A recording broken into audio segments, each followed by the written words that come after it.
What's up, everybody? Hello. Welcome to the Hustling Sideways podcast. I'm Alan Halas. I'm a music writer. And I'm Jim Love, and I'm a keynote and motivational speaker. And when we don't have amazing guests like we do every other week, we are talking about things that side hustlers go through, people with passion projects, entrepreneurs, whatever you want to call them. Humans generally. Right? Humans generally. Mm-hmm. And we go through all the different things that go into having a business, having your project, and we talk about it. So today, Jim had a really good one for us. Yeah. We're going to talk about how you look, the appearance, the clothes you wear. Yes, like kind of a branding type of vibe, but just generally how you show up to the thing that you're doing. And the reason why I thought of this is, so I, of course, in my speaking world, I have a lot of fellow speakers, some of which dress up to the nines. Like they wear like a suit coat, they wear like, collared shirt, very professional. And when I first got into this, I like thought that's what I wanted to do, and very quickly realized that that's not my thing. Like that's like a costume to me, you know? And I was like, okay, like how do I want to like look, and what's the vibe going to be like? So I originally had like this almost like uncollared button shirt that I put on, and it looked nicer, but I was like, for probably the first 10 keynotes, that's what maybe 10 or 15, I did that, and had like a backwards hat, and like always called it my speaking shirt. And I was like, all right, this is the one, whatever. Yeah. And then like probably a year or two into it, I was like, I think I need to wear something that's like more like message oriented, because I like giving, a message away. And I went and made a shirt, and I have like 3 or 4 different ones now that I wear, but with really quick hit motivational messages that I give, during my talk. And I quickly realized that was like a really key thing for me, because I'll show up with like a coat on or something. Let's say it's like January. Yeah. And then like right before I get on is when I'll take off. It's almost like, like a warm up jersey or something. And you take it off going into the game. But like students, adults, they all like relate to that right away. And I think that is more in line with what you do. Exactly. Because I've had the honor of seeing you speak. You have. I like that you call it the honor. That's good. I know that your whole talk is about being authentically you. And so if you're showing up in a dress shirt that you don't really want to wear. Like, that's what you know what I mean? Like, I realized that pretty quickly. I was like, that's not me. And if I'm going to wear something that's not me on stage, I'm kind of being a hypocrite. And I don't think that it's,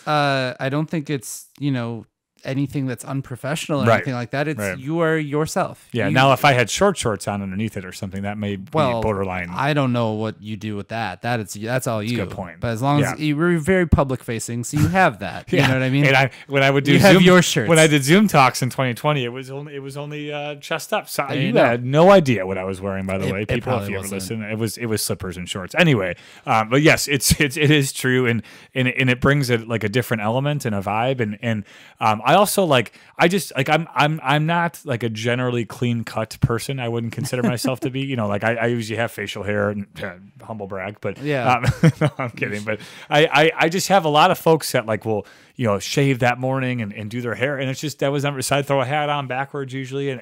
But that's me. I like to bring, an element of who I am. And that is what relates to people. Like they want to look at a speaker and be like, I could see myself as that person. If I'm walking up with a collared shirt and a suit on, it's like, it's like bland. None of that is appealing to watch. Because I'm running around, as you know. A million of those. Right. So that was, I didn't know how important like my look was going to be to an audience until I switched it. And I was like, this makes a lot of sense. Then I feel more confident. Right. Number one, because the shirt I bought is a medium, so it's a little tight on me, so it makes me look stronger than I am.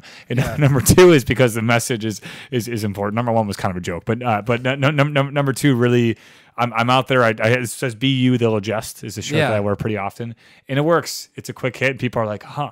Like, they get what you're about right away. Whereas the bland shirt was like, what is this guy doing? So it makes a difference, and I feel the difference, and that's the important part for me. So that was just something that I realized, 2 years into it, and now has become a significant and important part of what I do without me thinking anymore. I'm just sort of like, there's my shirt, gotta grab it and go. You're part of it now. Yeah, it's part exactly. Of it. Now, I obviously don't do something as public facing as you. I'm not on stage most of the time. Right. But I have an entire closet full of black. And that was not necessarily by design. My friends kind of give me some crap for it, but I have an entire closet full of black shirts and black hoodies and stuff. And it's not to say, I don't think there's an episode of this show where I haven't worn a black hoodie at this point. Yeah. But that's not to say that that's like me all the time, right? Right. I realized at some point that like you want people to recognize you kind of instantaneously. And so, I do wear a lot of the same stuff. You know what I mean? Like, and I don't, that you kind of, image is part of music. And I kind of have the stereotypical image of a music writer, I think. It was different when I started coming into my office job in hoodies and jeans and stuff. Not the bank that I used to work at. When I started writing for the Shepherd Express. And I didn't know what people were going to say. But at the same time, I was also like very much like, this is what you get. I wanted to come to a job where I didn't, have to be somebody that I wasn't. And I used to go to a job where I dressed up every day and had to wear a shirt and tie and whatever. And would always find my way to not wear the tie. Yeah. And then you get home and you're like, I got to take this costume off. Exactly. Or loosen it up throughout the day. And it's just like, it sucks. And so now I kind of always stay with like, it's a black hoodie and a black shirt. Different variations of like, I'm actually like, I dig like indie streetwear is kind of cool to me. And like, I buy specific shirts for when I'm on stage for the beat battles and stuff like that. Like I buy from different indie streetwear brands every time. But it also kind of gives off an image too when I'm on stage wearing something that, I can't show up in like a Milwaukee Brewers t-shirt that's like a bright thing. Or if I go up on stage and it's like a hip hop event and I'm up there in like a floral print dress shirt. Right. No one needs to see I was like, do you own that? I actually don't own any floral. That's shocking. That would be, I'm really surprised by that. What if I had just one that I just like, I busted out on Fridays? No. That I could see for the record, but it's not true. I swear I wear more than just black. I do wear some colors mostly when I'm like working out and stuff. when no one's there to watch. When no one's there to watch.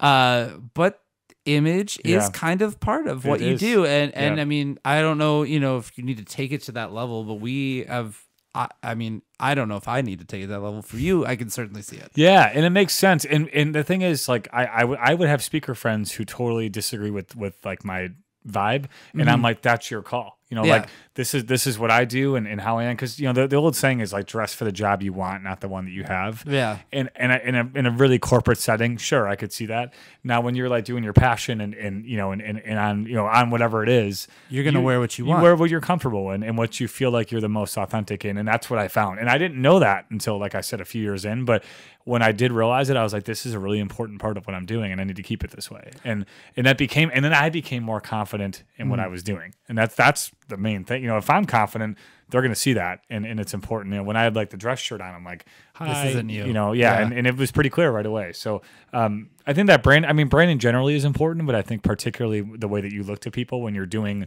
a 1 hour thing that they may never see you again in. Yeah. Like, how is that? What are they going to remember? Yeah. And for me, I hope it's that small message, and maybe that guy looked, he was kind of attractive. You never know. Yeah. Well, there you go. One day. There you go. See? So be recognizable, be yourself is really kind of the whole thing. Be recognizable, be yourself, and be a friend of the podcast, because you can subscribe to this. You can. Wherever you get your podcasts. You can also find us. We are Hustling Sideways. We're on Instagram, Facebook, Twitter, YouTube. We're on TikTok as well. Yes. We're all over the place.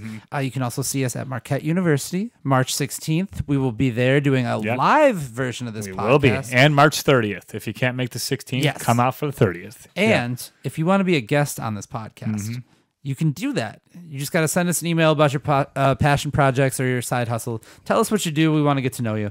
So send that over to hustlingsideways@gmail.com as well. Jim. What? I think it is time to head on out of here. I'm kidding. You can keep on hustling. See you next week.